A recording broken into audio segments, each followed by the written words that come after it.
চড্ডহারের রাস্তা দিয়ে যখন গেলা নাইটি পরে একবারও তাকাইলা না আমার দিকে। তাহলে তুই আব্বাজি কি হবে তোমার প্রেসার এখন কেমন আছে? প্রেসার? তোর মতন ছেলে থাকলে প্রেসার খালি ওপর নিচ হইতে থাকবে। কি হয়েছে সেটা বল। সেরকম কিছু হয়নি, আমি জুয়াতে 80,000 টাকা হেরে গেছি। আমার রক্ত মানি করা টাকা। ভালোর কথা, তুমি তোমার দাদাকে বোকাচ্ছো, তোমার নিজের নামে জায়গা জমি করলেছিলে। পরের বছর তো টুটুর পাঁচা আবার উল্টালটা কথা বললে।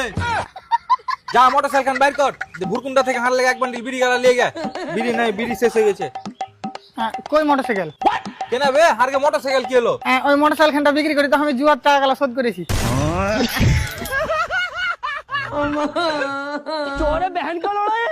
अबे साले তুই যা শুরু করেছিস, তুই দেখতে দেখতে আমাকেও বেচে দিবি। তোমার ফটো দেখাইছি, সালাটা 1300 টাকা দিতে চাইছে।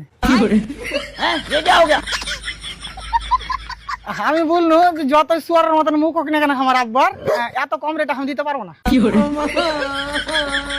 তার মানে কেউ তোকে 1 লাখ টাকা দিলে তুই আমাকেও বিক্রি করে দিবি? দেখো আব্বা, মিথ্যা কথা বলবো না, আমি তোমার 1300 টাকা দিয়ে রাজি হয়ে গেছিলাম। খতম। আব্বা মরে গেলে নাকি? अबे साले আমার মরে গেল, লাভ আছে, বাড়ি খান তো পাবো। ও মরনি।